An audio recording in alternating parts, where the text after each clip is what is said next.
श्री शिवाय नमस्तुभ्यम दोस्तों। तो कैसे हैं आप? आशा करती हूँ सब ठीक होंगे और सुरक्षित होंगे। आज की इस वीडियो में पंडित प्रदीप मिश्रा जी ने, गुरुदेव जी ने बताया है कि कितना भी कष्ट हो, जो स्त्रियां शादी से पहले भी दुखी रहती हैं, कष्ट में रहती हैं, शादी से पहले जो जीवन बिताया होता है वो भी दुख में बिताया होता है, उसके बाद विवाह होने के बाद भी ससुराल में दुखी रहती हैं, और फिर उसके बाद पति को जो भी काम करवाएं या व्यापार चलाएं या नौकरी करें या बिजनेस करें या कोई अन्य काम भी करें, वो भी नहीं चल पाता। इससे बहुत कष्ट में रहती हैं, धन की आवक नहीं होती। अगर पति कोई भी कार्य करता है, जैसे कि बिजनेस करता है या दुकान करता है, कुछ दिन तो करेगा या कुछ दिन तो चलेगी, फिर उसके बाद वो चलेगी ही नहीं। या नौकरी करने जाता है, कुछ दिन चलेगी, फिर आके घर बैठ जाएगा। तो अगर आपके यहाँ ऐसी स्थिति है, ऐसी परेशानियां आपको झेलनी पड़ रही हैं, हमेशा से दुख चल ही रहे हैं, स्थूलता आपके जीवन में बनी हुई है, तो इसके लिए गुरुदेव ने ये उपाय बहुत अच्छा बताया है दोस्तों। भगवान भोलेनाथ, भगवान शिव आपकी मनोकामना अवश्य पूरी करेंगे, आपकी सारी समस्या आपके जीवन से खत्म कर देंगे। अगर दोस्तों चैनल पर आप नए आए हैं तो चैनल को सब्सक्राइब कीजिए, वीडियो को लाइक कीजिए और कमेंट में श्री शिवाय नमस्तुभ्यम अवश्य लिखिए। तो चलिए वीडियो को शुरू करते हैं कि वो कौन सी चीज है जिससे कि हमारे जीवन में सारे कष्ट मिट जाएं। दोस्तों, गुरुदेव ने बताया है कि 3 दिन लिखे हैं, जो कि जिस दिन हम सूल को भगवान शिव पर अर्पित कर सकते हैं, उससे हमारे जीवन की स्थूलता समाप्त हो जाएगी, हमारा जीवन खुशियों से भर सकता है। एक तो है बैसाख महीने में जो प्रदोष पड़े, प्रदोष काल के समय अगर आप सूल अर्पित करते हैं भगवान शिव पर, तो आपकी स्थूलता हमेशा के लिए खत्म हो जाएगी।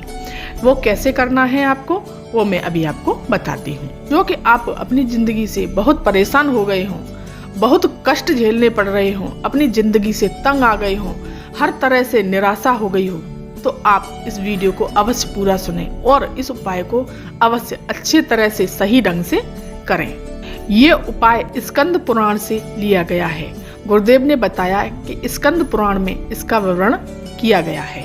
तो आपको क्या करना है, बैसाख महीने की जो प्रदोष आती है, किसी भी प्रदोष, कोई भी प्रदोष हो, चाहे शनिचरी प्रदोष हो, चाहे रविवारी प्रदोष हो, चाहे सोमवार की प्रदोष हो, शनिवार की, जो भी प्रदोष पड़े, उस प्रदोष में आपको शाम के समय जब सूर्य ढल रहा हो, तब जैसे ही सूर्य डूबे तभी आपको 7 बेलपत्री के कांटे ले लेने हैं और उसके साथ ही एक आपको धतूरा ले लेना है। उनको आपको शिवलिंग पर समर्पित करना है और बाबा से प्रार्थना करनी है कि जो भी हमारे जीवन में कष्ट चल रहे हैं, जो भी हमारे जीवन में स्थूलता है, उसको आप समाप्त कीजिए। तो निश्चित ही दोस्तों, यकीन मानिए, ये मेरा आजमाया हुआ उपाय है। जो मेरे जीवन में कष्ट चल रहे थे वो सारे खत्म हो चुके हैं। आपके जीवन में भी सारे कष्ट खत्म हो जाएंगे। आप इस उपाय को अवश्य आजमा कर देखिए, लेकिन आपको ये उपाय प्रदोष काल में ही करना है। सूर्य ढल जाए, जैसे ही सूर्य डूबने वाला हो, उसी वक्त आपको ये कार्य करना है।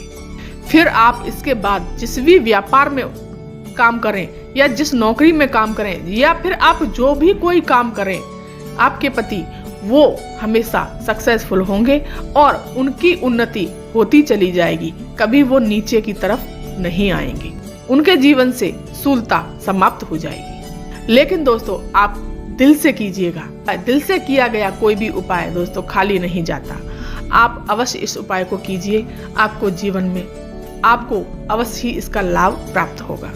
इसे करने से आपकी उन्नति तय है, आपकी उन्नति होती चली जाएगी। दूसरा है दोस्तों, शिवरात्रि के दिन मध्याह्न का समय, मतलब दोपहर का समय, जो बड़ी शिवरात्रि होती है माघ महीने की, उस शिवरात्रि पर आपको ये सूल 7 कांटे बेलपत्री के और एक धतूरा अर्पित करें। लेकिन आपको ये दोपहर ठीक 12 बजे मध्याह्न के समय अर्पित करना है।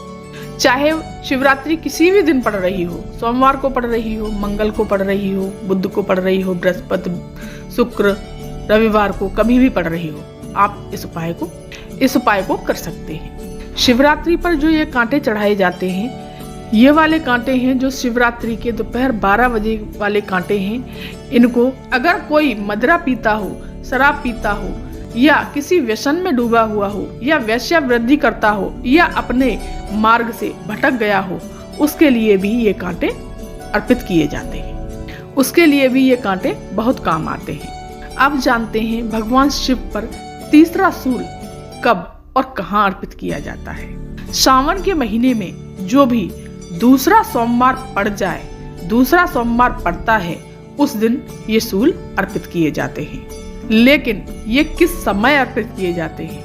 ये रात्रि के समय पर सावन के सोमवार में दूसरा सोमवार पड़े उस दिन अर्पित किए जाते हैं। ले समय क्या होना चाहिए? समय है इसका 10 बजे से लेकर 12 बजे के बीच में आप इसको अर्पित कर सकते हैं। धतूरे के साथ सूल समर्पित किया जाता है। तो आप ये उपाय भी कर सकते हैं। इन उपायों को करने से आपके जीवन के सारे कष्ट दूर हो जाएंगे दोस्तों। ये भी हमारी बाधाओं को, हमारी तकलीफों को, और व्यवसाय व्यापार के लिए भी, और नौकरी सर्विस के लिए, या किसी भी एग्जाम में आप बैठते हैं, या प्राइवेट एग्जाम में बैठते हैं, या गवर्नमेंट एग्जाम में बैठते हैं, आपका कार्य नहीं हो पा रहा, तो ये कार्य आप अवश्य कीजिए। सावन के सोमवार वाले दिन रात्रि के 10 बजे से लेकर 12 बजे के बीच में आप सूल भगवान शिव पर अवश्य अर्पित कीजिए। आपका कार्य निश्चित ही सफल हो जाएगा। आपका सिलेक्शन जरूर होगा। भगवान भोलेनाथ की कृपा आप पर अवश्य होगी। देखिए दोस्तों, भोलेनाथ के अश्रु से जो पौधा पैदा हुआ वो रुद्राक्ष का पौधा है, और माता पार्वती के अश्रु से जो पौधा पैदा हुआ वो बेलपत्री का पौधा है, और भोलेनाथ और माता पार्वती के दोनों मिलन से बैठकर तप मुद्रा करने से जो पौधा उत्पन्न होता है वो दोस्तों शमी का पौधा है। जो शिव जी द्वारा निर्मित हुआ उसमें कोई सूल नहीं है, लेकिन पार्वती द्वारा जो निर्मित हुआ पौधा बेलपत्री का और शमी का, उसमें सूल है। और पार्वती जी के मिलन से भी उत्पन्न हुआ है पौधा, वो शमी का पौधा है, उसमें भी कांटे हैं। गुरुदेव ने बताया कि पार्वती जी ने स्कंद पुराण में प्रश्न किया है भोलेनाथ से कि आपके द्वारा जो निर्मित किया गया पौधा है वो उसमें कोई सूल नहीं है, लेकिन मेरे द्वारा जो निर्मित हुआ पौधा उसमें सूल क्यों है, उसमें कांटे क्यों हैं? तो भगवान भोलेनाथ ने पार्वती जी को बताया और कहा, अगर पार्वती जी, अगर मैं आपसे कुछ कहता हूँ तो आपको बुरा तो नहीं लगेगा, आपके हृदय में सूलता तो नहीं आएगी? तभी पार्वती जी ने कहा कि नहीं प्रभु, आप कहिए, मैं सुनने के लिए तैयार हूँ, आप बोलिए। तभी भोलेनाथ ने कहा कि पार्वती जी, जो नारी का स्वभाव होता है उसमें छोटे छोटे सूल बहुत होते हैं, उसके हृदय में छोटे छोटे सूल बहुत सारे होते हैं। जैसे कि सास ने कुछ कह दिया तो उनको अंदर बात चुभ गई, ननंद ने कह दिया तो वो उस बात को चुभ गई, या किसी और ने कुछ कह दिया तो वो बात चुभ गई।